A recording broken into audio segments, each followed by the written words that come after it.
오늘 금요 예배에 오신 우리 성도님들 환영하고 축복합니다. 먼저 인사할게요. 사랑하고 축복합니다. 옆 사람 보시고요. 눈 마주치시고요. 인사하셔야 됩니다. 뒤통수 보시고 하시면 절대 안 됩니다. 예, 사랑하고 축복합니다. 예, 오늘은 살아있는 신앙이라고 말씀 나누도록 하겠습니다. 아까 예배 시작하기 전에 찬양하기 전에 저기 이렇게 앉아서 기도하고 있는데요. 갑자기 심장이 막 벌렁벌렁한 겁니다. 평소에 안 그랬거든요. 그러면서 심장아 갑자기 왜 그러냐 그래서 물어보면서 이제 기도를 계속 하는데 순간 이 생각이 드는 거예요. 내 몸뚱이도 내 마음대로 하지 못하고 또한 우리가 못하는 게 또 뭐가 있죠? 이 생각도 내 마음대로 못하고 또 내 마음도 내 마음대로 못하는데 그렇죠? 내가 이 세상 어떻게 살아가야 할까 하면 생각해 보니까 하나님이 계시기 때문에 내가 살아가는구나 라고 이렇게 고백할 수 있겠더라고요. 특별히 제가 제 마음대로 안 되는 게 또 뭐가 있냐면요. 이 강대상에 서서 요 입도 제가 마음대로 못 하겠어요. 막 말도 꼬이고요. 때로는 이 얘기를 하면서도 내가 무슨 말을 하는지 모를 때가 있어요. 그럴 때는 속으로 주님 이상한 소리만 하지 않게 달라고 이렇게 얘기를 하는데요. 오늘 제목이 뭐라고요? 살아있는 신앙. 영어로 써 있었지만 제가 좀 있어 보이려고 이렇게 영어로 썼지만 살아있는 신앙이라는 제목을 말씀 나누는데 우리가 살아있는 것을 언제 느낄 수 있을까요? 살아있다라는 거예요. 아까 저희 심장 벌렁벌렁 하는 것을 통해서 내가 살아있구나를 느낄 수 있고요. 그러면 신앙에 있어서는 내가 살아있다라는 것을 언제 느낄 수 있겠습니까? 그럼 반대로 내가 죽어있는, 내가 박제된 그런 신앙생활을 하고 있구나라는 것을 느낄 때는 언젠가요? 오늘은 살아있는 것이 무엇인지, 활기찬 신앙생활이 무엇인지, 생명력 넘치는 신앙생활이 무엇인지 오늘 말씀을 통해 묵상해 보도록 하겠습니다. 먼저 살아있는 신앙이 무엇인지를 알아보기 위해서는요, 먼저 내가 인정해야 될 것이 있어요. 무엇이냐면요, 먼저 사탄의 존재를 분명히 인정해야 되는 것입니다. 우리가 마귀라고도 하죠. 이 사탄의 존재는 우리가 인정해야 되는 거예요. 이 마귀가 하는 일이 무엇입니까? 먼저 사람을 무너뜨립니다. 그리고 사람을 죽입니다. 내 육신을 죽이는 것이 아니라 그 영을 죽이는 거죠. 그러니까 모든 넘어짐과 모든 죽음에는 사단이 있다라는 겁니다. 이 사단 마귀가 하는 것이 이 넘어짐과 죽음이라고 얘기를 드렸는데요. 그럼 마귀를 어떤 전략을 가지고 우리를 이렇게 넘어뜨리고 우리를 이렇게 죽이려고 하시는지 아시겠습니까? 첫 번째는요, 믿지 못하게 만듭니다. 사람으로 하여금 합리성, 이성을 이렇게 생각하게 하면서 믿지 못하게 만들어버려요. 눈에 보이는 것만 믿어라라고 얘기를 하는 겁니다. 이런 마귀의 이성적인 접근으로 인해서 사람들로 하여금 믿지 못하게 만들고요. 전략적으로 이것을 사용을 하는데 어느 방법으로 사용을 하느냐. 예를 들면 리차드 도킨스의 만들어진 신이라는 것 혹은 댄 브라운의 다빈치 코드 보신 분 계신가요? 재밌죠. 즐겁습니다. 영화로도 만들어져서 참 재밌게 많은 사람들이 본 영화인데요. 이 책을 읽고 이 영화를 보고 예수를 믿지 못하게 만드는 겁니다. 신은 없다, 만들어진 것이다, 상상이다라고 얘기를 하면서 믿지 못하게 만드는 겁니다. 그러니까 이 영화, 문화, 소설, 그러니까 문화를 통해서, 영화를 통해, 책을 통해서 사단 마귀가 일을 하는 것이죠. 또 두 번째는요, 잘못 믿게 합니다. 정확하게는요, 믿어도 잘못 믿게 만든다라는 겁니다. 하나님을 왜곡하여 알게 만드는 겁니다. 이게 왜 중요한 거냐면요. 하나님을 아는 것은 그 사람의 신앙의 색깔과 그 사람의 모양을 결정짓고 영향을 끼치기 때문에 중요합니다. 내가 하나님을 어떻게 아느냐 이것으로 인해서 우리의 신앙의 모양이 바뀌게 되는 겁니다. 할 수만 있으면 이 사탄은요. 우리가 하나님을 형상을 왜곡시켜 알게 만드는 겁니다. 어떤 집사님이 계셨는데요. 이 집사님은 하나님을 심판의 하나님으로 만나신 분이세요. 그러니까 죄 지으면 지옥 간다라고 얘기하는 겁니다. 맞아요. 죄 지으면 지옥 갑니다. 근데 이것이 삶의 모습에서 어떻게 나타났냐면요. 그 자녀에게 너 그러면 지옥 가라고 얘기하고요. 그렇게 하면 지옥 간다, 혼난다, 하나님께 벌 받는다라고 얘기를 하는 겁니다.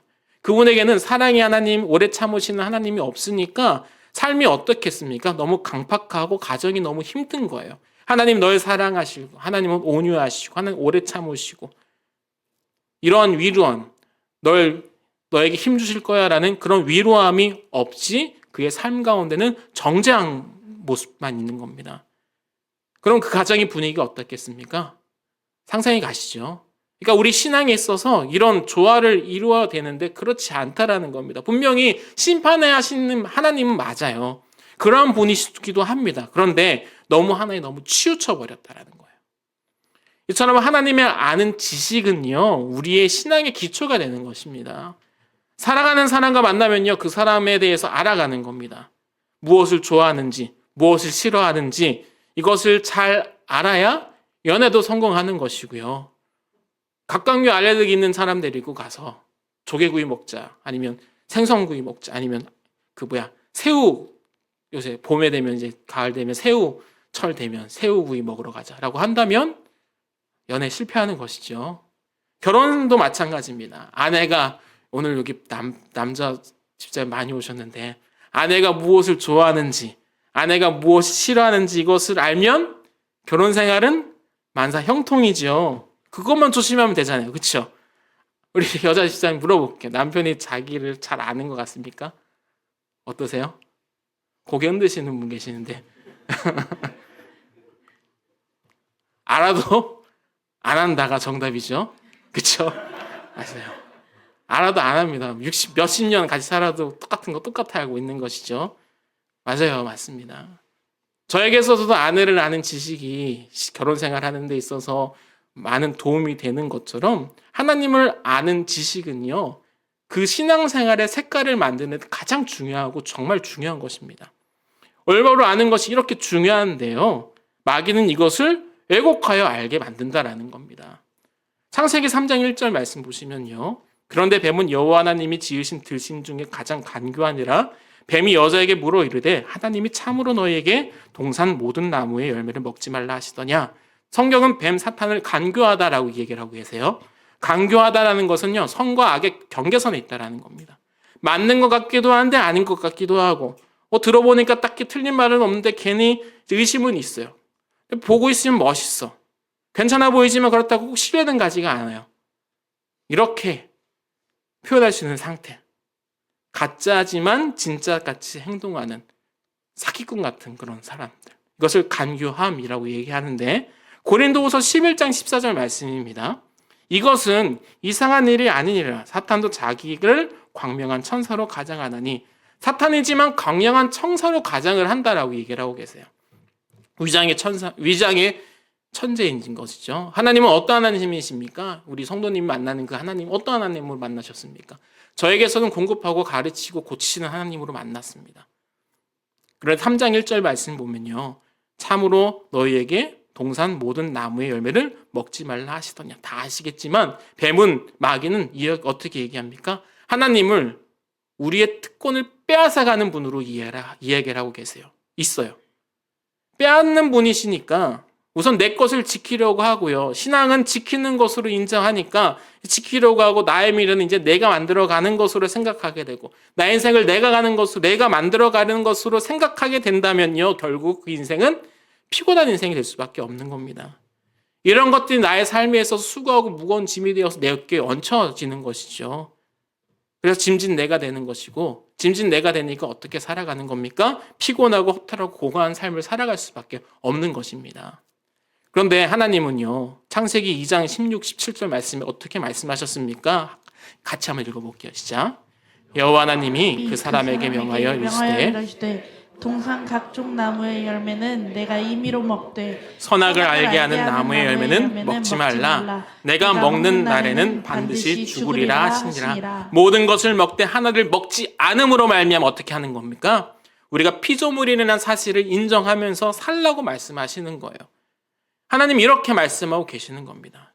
근데 하나는 지키고 나머지는 마음껏 먹어라라고 말씀하셨지만, 이것을 다 왜곡시켜서 다 주시는 하나님을 어떻게 인식하는 거예요? 나쁜 하나님으로 만들어버린 거예요. 내 것을 빼앗아가는 분으로 만들어버립니다. 이런 장르를 마귀가 친다라는 것입니다. 이런 주변에 이런 사람이 있으면요, 피하시길 바라요. 마귀는 첫 번째 어떻게 해요? 믿지 못하게 만들고요. 두 번째로 믿어도 잘못 믿게 만들어요. 세 번째로 우리로 하여금 불순종하게 만듭니다. 세 번째가 가장 교활하고 나쁜 것 같아요. 하나님을 믿고 하나님을 제대로 알지만 하나님에게 불순종하게 만들어버립니다. 특징은 자기의 생각과 자기의 그런 고집을 하나님보다 더 높게 만드는 겁니다. 이런 불순종이 우리 신앙인에게 있어서 가장 강력하게 다가오는 공격 아니겠습니까? 그래서 불순종은 우리 정말 가까운 곳에 있는 겁니다. 불순종의 대표적인 인물 누구죠? 사울입니다. 불순종은 그 사람의 가치가 되기 때문에 이 불순종은 한 번만 일어나는 것이 아니라 습관적으로 반복해서 일어나게 되는 겁니다.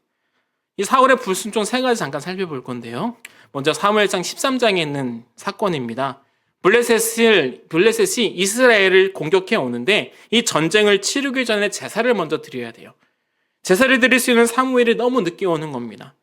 그래서 제사장만이 드릴 수 있는 그 제사를 누가 드려요? 사울이 직접 드리게 됩니다. 그러면서 사무엘이 사울에게 왜 제사를 드렸습니까? 왜 그렇게 했습니까? 라고 물어보니까 사무엘상 13장 11절 말씀에 이렇게 대답을 해요. 사무엘이 이르되 왕이 행하신 것이 무엇이냐 하니 사울이 이르되 백성은 내게서 흩어지고 당신은 정한 날에 오지 아니하고 블레셋 사람은 mik마스에 모였음을 내가 보았으므로.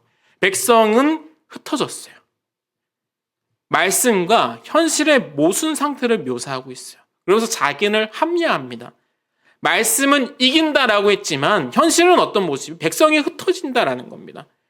말씀은과 현실은의 싸움이에요. 그 가운데 하나님 믿습니다. 하나님에 대해서 압니다. 여러분 모르시는 분 아무도 안 계실 거 아닙니까? 하나님에 대해서 다 알아요. 그런데 이 믿음과 현실이 충돌을 해요. 충돌을 하니까 눈에 보이는 현실은 크고 눈에 보입니다. 믿음은 눈에 보이지 않아요. 이때 현실을 붙잡으면 누가 되는 것입니까? 사울이 되는 겁니다. 불순종은 가까이 있습니다.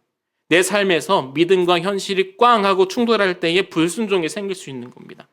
사무엘상 15장에 있는 사건이에요. 아말렉에서 승리한 후에 하나님이 사울에게 아말렉을 다 멸절시켜라, 멸망시켜라 라고 명령하지만 사울이 다시 불순종합니다. 사무엘상 15장 9절 말씀이에요. 같이 읽어보겠습니다.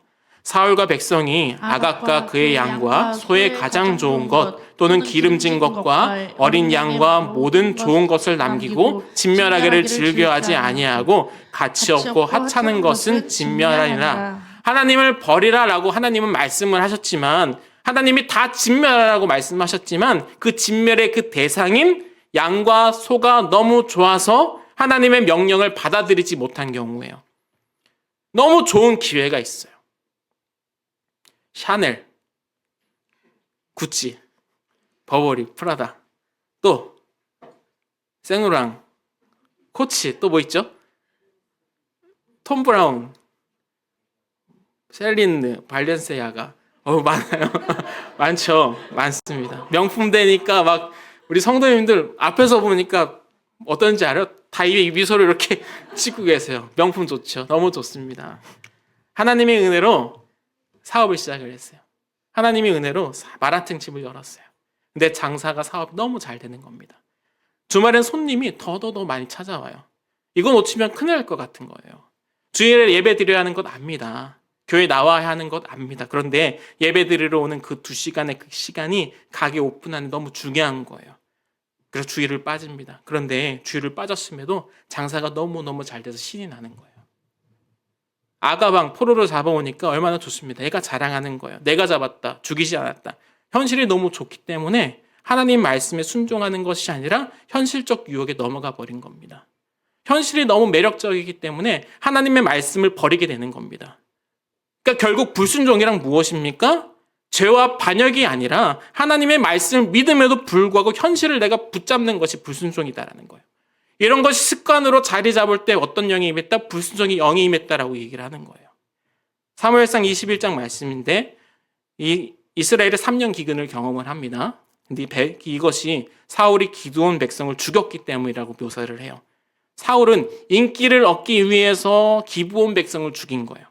하나님의 언약과 반대되는 대비되는 행동을 한 겁니다. 사무엘하 21장 2절에 죽인 이유가 나오는데요. 기브온 사람은 이스라엘 족속이 아니요 그들은 아모리 사람 중에서 남은 자나 이스라엘 족속이 전에 그들에게 맹세하였거늘 사울이 이스라엘과 유다 족속을 위하여 열심히 있으므로 그들을 죽이고자 하였더라. 이에 왕이 기브온 사람을 불러 그들에게 물으리나. 사람들은 인기를 얻으려고 할 기에는 쉽게 행동하는 경우가 있습니다. 말씀이 있어요. 죽이지 말아라 하는 말씀이 있고요. 현실이 있어요. 현실은 인기예요. 이 말씀과 현실, 죽이지 말아라와 인기를 쾅 부딪히니까 이 사울은 무엇을 선택한 거예요?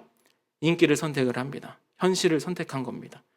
교회와 하나님의 복음은 생각하지 않고 자기 이미지를 위해 불순종하는 거예요.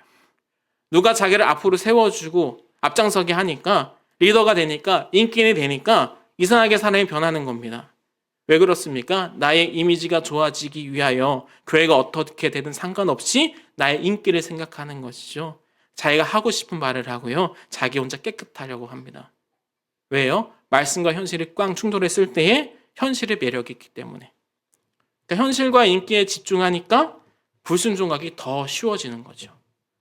이 세 가지가 마귀가 사용하는 전략이에요. 뭐라고요? 믿지 못하게 만들고, 두 번째, 믿어도 잘못 믿게 만들고, 세 번째는 우리로 하여금 불순종하게 만든다라는 겁니다. 그러면 오늘 본문 말씀 볼게요. 4장 이 말씀은요, 어떻게 봐야 되겠습니까? 불순종입니까? 순종입니까? 불순종입니까? 순종입니까? 4장 말씀은요. 불순종 같기도 하고, 그래도 요나인데 순종이라고 해야 될 것 같은데 조금 뉘앙스는 이상한데 진정한 순종의 모습을 나타내는 것이 4장 말씀이에요. 결국 요나서 1장과 요나서 4장에서는 불순종과 같은 그 내용으로 나오지만 차이점을 발견할 줄 알아야 되는 겁니다. 우리 그리스도인에게서 일상은 무엇입니까? 그리스도인에게 일상. 아침에 일어나서 밥 먹고 출근하고 일하다가 밥 먹고 일하다가 퇴근해서 밥 먹고 야식 먹고 자다가 또 일어나서 이게 일상인가요? 아침에 일어나서 밥하고 그게 일상인가요? 아니죠. 우리 일상이 무엇입니까? 하나님의 말씀이 우리에게 임하는 것이 일상이에요. 요나서 1장 1절 말씀 같이 읽어보겠습니다. 시작. 여호와의 말씀이 아미떼의 아들 요나에게 임하리라 이르시되. 여호와의 말씀이 나에게 읽혀지고요. 나는 그 말씀 따라 살아가는 거예요. 이것이 그리스도의 일상입니다. 이것이 우리의 일상이 되어야 되는 거예요. 요나도 평범한 일상을 살았어요. 요나의 말씀, 하나님 말씀이 요나에게 임했습니다. 그래서 하나님 말씀을 들었고요. 요나는 그 뜻을 알아요. 그리고 그렇게 하실 줄도 믿습니다. 원수의 나라 아수르에 가서 내가 말씀을 증거하고 나아가라고 하나님께서 말씀을 하세요. 하나님으로부터 그의 평범한 일상 가운데 비상이 선언이 된 것이죠. 그 말씀을 전하면 이 아수르가 돌아올 줄도 요나는 알았습니다. 요나는 그것이 너무너무 싫은 거예요. 그래서 요나는 자기의 고집대로 불순종하게 돼요. 요나 어떤 선택합니까? 1장 3절 말씀입니다.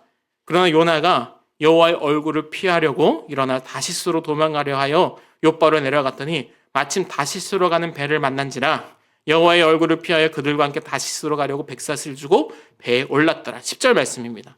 자기가 여호와의 얼굴을 피함인 줄을 그들에게 말하였으므로 무리가 알고 심히 두려워하여 이르되 내가 어찌하여 그렇게 행하였느냐 하니라. 요나의 불순종의 모습은 어떤 모습으로 나타났어요? 어떻게 나타났습니까? 피하는 것으로 나타났습니다. 피하는 것으로. 결국 하나님을 믿고 하나님을 알지만 하나님의 뜻과 말씀이 싫어서 피하게 된 겁니다. 이 피하게 된 것을 우리가 잘 쓰는 말로 무엇이라 할 수 있겠습니까? 다 타보셨을 겁니다. 깊은 곳에 들어가 보셨을 거예요. 뭐라 그러죠? 잠수라고 그래요. 잠수 타다. 해보셨죠? 우리 목사님들 많이 해보셨습니까? 전 해봤습니다. 많은 사람들이 잠수 타는 것을 중요하고 심각하게 여기지 않습니다. 그런데 이 잠수 타는 건요, 정말 나쁜 형태의 불순종의 모습인 겁니다. 연락을 끊고 사라져 버리는 겁니다. 이게 사람과 사람 사이에만 잠수를 타겠습니까? 아닙니다. 하나님과도 잠수를 타는 겁니다. 저 밑바닥 가서 잠을 자요. 아무리 하나님이 사단을 보내고 또 보내도 하나님이 아무리 연락을 취하려도 연락이 되지 않습니다. 그런데 요나서 4장에서 보면요, 요나가 어떤 삶의 모습을 보입니까? 1장에서는 요나가 피하였지만 4장에서는 더 발전된 신앙의 모습을 보여줘요. 4장 1절 말씀입니다. 같이 읽어볼게요. 시작. 요나가 매우 성내며 요나가 매우 싫어하고 성내며. 싫어하다라는 건요, 마음이 찢어지는 것을 나타냅니다. 떨리다, 흔들리다, 몹시 걱정하다라는 것이고 성내며라는 단어는 하나는 완전히 불탄다, 불이 탄다 같은 뜻입니다. 불의 타오름이나 분노의 열기처럼 일단 시작된 그 분노의 타오름을 표현하는 것이 성내다예요. 그러니까 말씀을 전하니까 니느웨가 회개하였습니다. 그래서 요나는 싫었습니다. 요나는 화가 났습니다. 요나는 너무 싫어서 부들부들 떨릴 정도로 너무 싫었습니다. 이거예요. 1장에서는 잠수 탔지만 4장에서는 그러나 싫었지만 정말 떨릴 정도로 싫었지만 어떻게 해요? 4장 2절 말씀 여호와께 기도하여 이르되 라고 말씀하는 거예요. 4장에서는 기도하였어요. 동일하게 싫고 불편했지만 이를 가지고 하나님 앞에 나와 기도한 겁니다. 이것이 믿음입니다. 그러면 우리가 예수 믿으면 이전에 싫고 그렇게 불편한 것이 없어지는 것이 아니라 오히려 이런 불편한 것은 계속 있습니다. 오히려 예수 믿고 나니까 싫은 것은 계속 싫어지고요. 오히려 더 강력하게 나에게 존재하는 거예요. 1장에서 싫으면 잠수 탔지만 그러나 믿음으로 변화된 4장에서는 잠수 타는 것이 아니라 기도하는 것을 보면서 우리의 믿음의 모습을 봐야 되는 것입니다. 진정의 믿음의 모습이란 무엇입니까? 모든 문제를 가지고 어디로 나아가는 겁니까? 하나님 앞으로 나아가는 겁니다. 이런 모습인 거예요. 요한일서 1장 6절 7절 말씀입니다. 같이 읽어볼게요. 시작. 만일 우리가 하나님과 사귐이 있다 하고 어둠에 행하면 거짓말을 하고 진리를 행하지 아니함이거니와 그가 빛 가운데 계신 것 같이 우리도 빛 가운데 행하면 우리가 서로 사귐이 있고 그 아들 예수의 피가 우리를 모든 죄에서 깨끗하게 하실 것이요. 1월 2일 금요 기도에 담임 목사님 선포하신 그 말씀의 본문 중에 하나입니다. 신앙의 본질이 무엇입니까? 사귐이에요. 영어로 팔로우십, 헬라어로 코이노니아라고 얘기합니다. 교제와 사귐이 신앙이다라고 표현하고 있어요. 그러니까 피하는 것, 숨는 것, 잠수 타는 것은 믿음이 없다라는 것을 의미하는 겁니다. 요한 1서 7절 중간에 보면요. 빛 가운데 행하면이라고 나오는데 예수님을 믿으면 항상 착하고 올바르라는 뜻이 아닙니다. 예수 믿으면 항상 옳고 선한 것이 아닙니다. 이 빛을 향하는 방향성을 얘기하는 겁니다. 또 깨끗하여질 것이오라고 얘기하고 계세요. 미완료입니다. 깨끗함이 계속 이루어질 것이다 라고 말씀한 겁니다. 우리는 빛을 향해 나아가면서 방향성이라고 그랬어요. 나아가면서 보혈로 인해 깨끗함을 계속 공급받는 겁니다. 그리고 믿음이라는 것은요 계속 되어져 가는 거예요. 믿음이라는 것은요 숨지 않고요 하나님께 계속 나아가서 그 중간 과정에 교정받는 겁니다. 근데 처음 입대하면 훈련병으로 시작이 됩니다. 군인 같아 보이지 않습니다. 저도 그랬어요. 어디 껍데기 씌워놓은 것 같이 이상하게 그런 모습이었는데 실수도 많고 혼도 많이 나고 또 정신도 없고 시행착오도 계속 반복해서 막 멘탈이 막 부서질 것 같은 그런 것이 훈련병과 2등병 상관 아니겠습니까? 근데 시간이 지나서 1병과 상병 병장이 되면서 점점 군인이라는 그 신분에 익숙하여지고 상병이 지나면서는 어떤 모습을 어떤 행동을 하여도 군인 같은 모습으로 군인 티가 나는 겁니다. 입대해서 그 제대할 때까지 중간 과정에서 변화받고 교정받는 거예요. 민간인에서 군인으로 바뀌어가는 겁니다. 이것이 군생활 아니겠습니까? 우리 신앙생활도 마찬가지입니다. 신앙생활이 예수를 처음 믿으면 아직 익숙하지가 않습니다. 그래서 천국 가는 그날까지 교정받는 겁니다. 변화되는 것이에요. 이것이 성화라고 하는 거 아니겠습니까? 그러니까 결국 로마서의 표현대로 본다면 신앙생활 가운데 죄 짓고 불순종하지만 결국 우리는 계속해서 나아가는 거예요. 중간에 넘어지고 계속 쓰러져도 계속 하나님을 향해 나아가는 것입니다. 이거 신앙인의 모습이 되어야 되는 겁니다. 미안하다, 죄송하다 멈추는 것이 아니라 계속 빛을 향해 나아가는 겁니다. 요나서 4장의 모습은요. 이것을 정확하게 보여주고 계십니다. 4장은 우리의 모습 아니겠습니까? 성내기도 하고 화내기도 합니다. 그렇지만 하나님과 대화를 하는 거예요. 그리고 요나서 보면요. 하나님의 속정, 묘사를 정말 잘한 구절이 있습니다. 아까 성도님들 읽었던 4장 2절 말씀이에요. 정말 길었죠? 같이 한 번 더 읽어보겠습니다. 시작. 여호와께서 기도하여 이르되 내가 고국에 있을 때에 이러하겠다 말씀하지 아니하였나이까 그러므로 내가 빨리 다시스로 도망하였사오니 주께서는 은혜로우시며 자비로우시며 노하기를 더디하시며 인애가 크사 뜻을 돌이켜 재앙을 내리지 아니하시는 하나님이신 줄을 내가 알았음이니이다. 하나님의 속성을 이렇게 잘 요약한 곳은 없습니다. 하나님에 대해서 요나는 정확하게 알고 있었지만 이 내용을 가지고 요나는 순종하지 못하였다라는 겁니다. 내가 하나님을 알았습니다. 용서하실 줄 알았습니다. 부응할 줄 알았습니다. 라고 기도를 하는 겁니다. 하나님에 대한 신음을 기도의 형태로 하나님 앞에 나아간 겁니다. 이런 기도를 통해서 하나님과 사귐이 있는 것이죠. 아들이 아버지에게 이렇게 얘기하는 건 제가 정말 싫습니다. 라고 얘기한다는 것은 아들과 아버지의 그 관계가 나쁜 겁니까? 좋은 것입니까? 네, 좋은 겁니다. 아버지와의 좋은 관계가 있기 때문에 이러한 대화가 가능한 겁니다. 제가 수염을 안 깎으면 좀 많이 납니다. 군대 가기 전에는 수염도 없었고 다리에 털도 없었는데 군대 가서 갑자기 막 나기 시작하더니 어쩔 때는 하루에 2번이나 깎아야 되는 그런 지경이 되는데 제가 쉬는 날에는 수염을 안 깎아요. 제 나름대로 이 쉬는 것에 대한 표현으로 이게 며칠이 됐든 안 깎습니다. 휴가 때도 안 깎을 때가 있어요. 긴 시간 동안. 이렇게 덥수룩한데 이것이 이제 저 나름대로의 그 쉼의 그 표현이거든요. 근데 우리 애들한테 가갖고 뺨에 탁 부딪혀서 막 비벼요. 그럼 애들이 막 아프다고는 막 도망갑니다. 저기 부끄러운지 얼굴 빨개져 있는데 가끔 제가 방구를 빵 끼면 애가 막 도망을 가요. 싫어, 막 정말 싫다고 막 그러면서 막 도망가거든요. 이게 관계가 나쁜 겁니까? 아니죠. 아닙니다. 정말 싫으면 대화조차 하지 않는 거거든요. 예. 이 요나의 모습이 그런 모습인 것 같아요. 하나님과의 친분과 교감이 있는 상태인 겁니다. 우리가 자주 주는 탕자의 비유에서 탕자의 아버지와의 그 교류가 있기에 탕자의 이런 행동이 가능했던 거 아니겠습니까? 아버지 재산 주세요. 나 독립하겠습니다. 실패하고 돌아와요. 아버지 나 받아주세요. 라고 돌아올 수 있는 것. 하나님은 동거인이 아니라 사귐을 원하시는 거예요. 탕자의 형은 뒤에서 그냥 궁시렁거리면서 나는 양도 안 잡아주면서 막 저런 애 뭐가 좋다고 막 그러면서 얘기를 하고 계세요. 같이 살고 있지만 동거인일 뿐이었던 겁니다. 사귐이 없었던 겁니다. 우리가 하는 기도에는 4가지가 있다고 합니다. 간구의 기도, 달라달라 주십시오 하는 거. 또 중보의 기도, 누구를 위해서 기도하고. 감사의 기도, 감사합니다. 상담의 기도, 나의 모든 것을 가지고 나아가 하나님과 대화할 수 있는 그런 기도들. 이것들이 우리가 추구해야 할 기도 아니겠습니까? 출애굽기 4장 보면요, 모세를 부르시는 하나님의 모습이 등장을 합니다. 모세는 하나님께 모든 문제를 토해야 됩니다. 가라, 못 갑니다. 가라, 저 마음에 못합니다. 가라, 내가 다 해결해 줄게.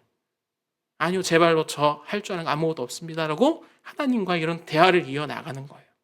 하나님과 이렇게 얘기할 수 있는 깊이가 있고요. 이것이 진정한 신앙인의 모습 아니겠습니까? 하나님 앞에 우리가 이런 쏟아내는 그런 기도를 해야 되는 것이고요. 하나님과의 관계가 좋으니까 이런 것이 가능한 것이고 이것이 이 요나의 모습이 아니겠습니까? 요나가 이렇게 하나님께 불만을 표하니까 하나님은 요나에게 하나하나 설명을 해줍니다. 3절 말씀이에요. 여호와여 원하건대 이제 내 생명을 거두어 가소서 사는 것보다 죽는 것이 내게 나음이니 나니. 요나가 화를 냅니다. 죽여주세요. 죽는 것이 사는 것보다 낫습니다. 라고 얘기를 합니다. 그러니까 4절에 뭐라고 말씀하세요? 여호와께서 이르시되 내가 성내는 것이 옳으냐 하시니라. 내가 성내는 것이 옳으냐? 하나님이 설명을 해요. 마치 싸우는 것처럼요. 사귐입니다. 6절 말씀입니다. 하나님 여호와께서 박농쿨을 예비하사 요나를 가리게 하셨으니 이는 그의 머리를 위하여 그늘이 지게 하며 그의 괴로움을 면하게 하려 하심이었더라. 요나가 박농쿨로 말미암아 크게 기뻐하였더니. 박농쿨 하나 주니까 이것에 대해서 크게 기뻐하고 있습니다. 이것이 인간 아니겠어요? 그런데 박농쿨을 하나님께서 동풍을 불어 마르게 하세요. 그러니까 또 요나가 또 죽여달라 그럽니다. 8절 말씀이에요. 해가 뜰 때 하나님이 뜨거운 동풍을 예비하셨고 해는 요나의 머리에 쪼임에 요나가 혼미하여 스스로 죽기를 구하여 이르되 사는 것보다 죽는 것이 내게 나으니라 아니라. 10절 여호와께서 이르실 때 내가 수고도 아니하였고 재배도 아니하였고 하룻밤 났다가 하룻밤에 말라버린 이 박넝쿨을 아꼈거늘, 그러면서 이 박넝쿨을 내가 아꼈거늘, 이 성에 10만이 넘는 그 영혼이 있다. 내가 이들을 아끼는 것이 당연하지 아니하냐라는 것으로 이야기를 마무리합니다. 그럼 왜 요나는 4장까지밖에 없을까요? 5장, 6장 있으면서 이 니느웨가 정말 부흥하고 회복되는 모습 보여주면 되지 않겠습니까? 그래서 여기까지라고 되는 것은요, 아마 우리의 모습이 이러한 모습이지 않을까, 이것이 신앙인의 모습이 아닐까라고 이 얘기를 하는 것 같아요. 금요 기도회 왜 중요합니까? 왜 새벽 기도회가 중요하고요? 왜 매일 아침에 말씀 묵상하는 그 큐티의 시간이 중요합니까? 매일의 경건의 시간, 기도의 시간이 왜 중요합니까? 하나님과 상담하고 대화하는 자에게는요, 그 2시간, 1시간, 30분의 그 시간이 너무너무 소중한 시간이기 때문에 그렇습니다. 하나님과 교제하는 거예요. 왜 하나님, 왜 저는 용서합니까? 하나님, 왜 이런 상황 주세요? 하나님, 내 싫다고 하셨잖아요. 왜 이렇게 하셨습니까? 하나님께 얘기해요. 그러면서, 아, 그래요? 아, 하나님 맞습니다. 이게 끝 아니겠습니까? 결국은 어떻게 되는 거예요? 내가 설득당하는 거예요. 이게 하나님과의 사귐입니다. 신앙은 사랑과 마찬가지로 사랑, 로맨틱한 것 같아요. 신랑 대신 주님과 나와의 그 결혼 생활, 로맨틱한 사랑의 이야기. 율법처럼 바리새인처럼 딱딱딱 잘라서 이 맞으면 맞다, 아니면 아니다, 그냥 거래하는 그런 모습이 아니라 그냥 사귀는 그런 모습들. 모스아트라는 미국의 극작가의 자서전에 이런 이야기가 있답니다. 가난하지만 좋은 아버지가 75센트밖에 돈이 없었대요. 근데 그 아들에게 크리스마스 선물을 사주기 위해서 이제 나갔는데, 예술적 감성이 있었던 이 모스하트에게는 눈에 들어오는 좋은 장난감이 먼저 들어와서 이것을 만지작거리고 있었다 합니다. 아버지는 이 모스아트를 데리고 싼 장난감으로 유도하기 시작을 하는데, 하지만 벌써 이 마음이 비싼 장난감에 빼앗겨 있던 이 모스는 아버지에게 그만 장난감 안 사줘도 돼요 라고 얘기를 하고 이제 나왔다고 얘기를 합니다. 시내에서 선물 안 사고 돌아오는 그 길에 아버지 아들이 말없이 걸어가는데, 이것을 통해서 말 않는 엄청난 대화를 하였다라고 얘기를 하고 계세요. 아들은 들은 거예요. 아버지의 미안한 마음이 들은 거예요. 선물 사주고 싶었지만 돈이 없어서 아들에 대한 미안한 그 마음이 들렸고요. 아버지는 아들의 미안함이 들렸대요. 내가 철이 없지, 돈 없는 거 뻔히 알면서 내가 왜 그랬을까. 돌아오는 길에 이렇게 서로 소통하고 돌아왔다라고 이렇게 기록을 하고 있습니다. 이것이 팔로우십, 교제 사귐 아니겠습니까? 말은 없지만 서로의 마음을 잘 아는 거예요. 아까 말했지 않습니까? 사귐이라고요. 너무 소리 지르고 건조하고 화석화되고 갈라고만하고 이런 것은 멋없는 거 아니겠습니까? 저도 가끔 기도할 때는요, 말하지 않고 그냥 가만히 있을 때가 있습니다. 왜 그럴까요? 삐졌거든요. 하나님한테. 하나님, 나 삐졌습니다. 결국 누가 이깁니까? 하나님이 이기시죠. 어떻게 제가 하나님이 이길 수 있겠습니까? 결국은 제가 설득당합니다. 이게 교제입니다. 정리하겠습니다. 아까 처음 했던 질문 기억나십니까? 살아있는 신앙생활 어떤 것 같습니까? 하나님과의 교제와 사귐이 있는 신앙생활이 살아있는 신앙생활입니다. 이 교제가 끊어지면 안 되는 거예요. 금요기도 설교가 딱 잡힌 순간 전 처음에 1장 말씀 전하려고 했어요. 그리스도의 일상이 어떤지, 그런 그 상황 가운데 어떤 비장이 선포되었을 때 어떻게 살아가야 될지를 나누려고 했었는데, 쭉 읽다 보니까 이 요나와 하나님과의 관계가 너무너무 부럽고 너무나 좋은 겁니다. 때로는 반항도 하고요, 싫다고도 하고요, 설렁설렁 하기도 하고요. 그렇다 하나님을 모르는 것도 아닙니다. 다 아니까 오히려 관계가 좋고 사귐이 좋으니까 이렇게 할 수 있는 거 아니겠습니까? 어느 날 큐티책 가운데 시편을 보니까 다윗이 막 뚜껑이 열렸어요. 그래서 하나님께 막 기도를 하는 거예요. 하나님, 쟤들이 이런 일을 했습니다. 혼내주세요라고 요약하면 이런 본문이었습니다. 하나님께 이런 거 못하겠습니까? 살아있는 신앙을 위해서는 그럼 어떻게 해야 되겠습니까? 첫 번째로 잠수 타면 안 됩니다. 뭐라고요? 잠수 타면 안 됩니다. 타지 마세요. 아시겠죠? 다 떠나서 잠수 타면요 고생합니다. 요나가 잠수 타고 어떤 일을 겪었습니까? 물고기 뱃속에 들어갔어요. 2절에서 5절 말씀이에요. 물이 나를 영혼까지 둘러싸으며 기품이 나를 애워싸고 바다풀이 내 머리를 감쌌나이다. 무슨 말입니까? 그냥 요즘 말로 하면 개고생. 맞죠? 잠수 타면 행복할까요? 행복하지 않습니다. 저는 잠수 탔다 그랬지 않습니까? 교회 가기 싫어서 대학교 때 잠수 타봤습니다. 형, 누나 전화 다 씹고요. 친구와 필사병 가서 논 적이 있습니다. 편할 줄 알고 좋을 줄 알고 행복할 줄 아는데 전화가 올 때마다 뭐가 아파요? 심장이 아파요. 하나도 재미가 없고 하나도 즐겁지가 않은 겁니다. 잠수 타면 이렇습니다. 내 영혼이 눌리니까 내 영혼이 삭막해지고 내 영혼이 내 혼이 처지니까 나는 잠수 탈 수밖에 없는 상황이 되는 거 아니겠습니까? 물 밖으로 나오시길 바랍니다. 절대 힘듭니다. 근데 사람과 사람의 잠수 타는 것도 문제지만 더 큰 문제는 하나님과 나 사이에 잠수 타는 것. 물 밖으로 하나님이 끄집어내기 위해서 다시 교제하자고, 다시 시작하자고, 다시 사귀자고 보내고 또 보내지만 이를 무시한다면 불순종 아니겠습니까? 우리 자녀들 중에 아직 잠수 타고 있는 자녀들 있으시죠? 속히 하나님께서 물 밖으로 꺼내주실 믿습니다. 말씀이 들리는 자리에 머물러야 되는 겁니다. 예배의 자리, 기도의 자리에 머물러야 되는 겁니다. 우리는 하나님께 사로잡힌 사람이에요. 근데 하나님께 모든 것 드린 사람인데 거기에 하나님 빼버리면 내 인생에 뭐가 남는 겁니까? 아무것도 남는 게 없는 겁니다. 수고하고 무거운 짐이 다시 내 어깨에 쌓여서 내 말씀, 내 삶이 공허해질 뿐인 겁니다. 말씀이 들리는 자리에 머무시길 바랍니다. 두 번째로 부족해도 하나님이 나를 사용하신다라는 믿음을 가지시길 바랍니다. 하나님은 완벽한 사람 사용하시지 않으세요. 오히려 하나님은 믿음으로 하나님만 바라보고 하나님만 나아가는 사람에게 임하시고 사용하시는 거예요. 완벽하지 않지만 흠도 많지만 연약하고 잘난 것 없지만 가끔 넘어지기도 하고 삐지기도 하지만 가끔 고립도 부리지만 이런 저희들이지만 뭘 향해요?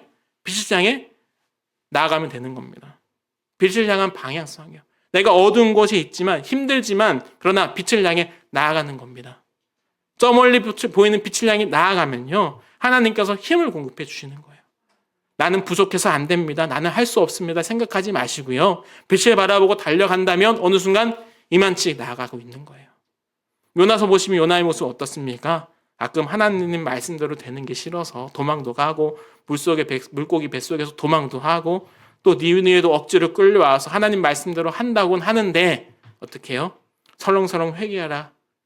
때로는 니느웨가 구원받는 거 싫다고 때도 쓰고요. 왜 박넝쿨 죽였냐고 나 못 살겠다고 때로 쓰기도 하고요. 그러나 생기는 모습 같지 않습니까? 살아있는 것 같지 않습니까? 또 이런 요나를 어르고 달래시는 그 하나님의 그 사랑 느껴지지 않으십니까? 아내와 함께 저기 놀고 있는 두 아이를 본 적이 있어요. 하늘은 둘째가 언니한테 팽 하고 엄마한테 쪼르르 달려와서 언니가 이렇게 하고 이렇게 했다고. 그래서 아이스크림 주지 말라고. 그렇게 얘기하는 거예요. 저희는 두 아이 노는 거 다 봤거든요. 첫째가 둘째한테 왜 그렇게 했는지도 알고요. 또 둘째가 첫째한테 어떻게 했는지 다 보고 있어요. 이런 자녀를 바라볼 때 어떻습니까? 너무 사랑스럽지 않습니까? 하나님은 우리의 모습 모르시겠습니까? 다 알고 계시는 거예요. 하나님과의 그 교제와 사귐이 이랬으면 좋겠습니다. 그냥 생기 없이 화석화된 삭막한 그런 생활이 아니라 생명력 넘치는 그런 신앙생활 되시길 소망합니다. 부족해도 하나님 의지하면 하나님이 사용하시는 거예요. 하나님은 반드시 우리에게 능력 주신다라고 말씀하신 것을 절대 잊지 마시길 바랍니다.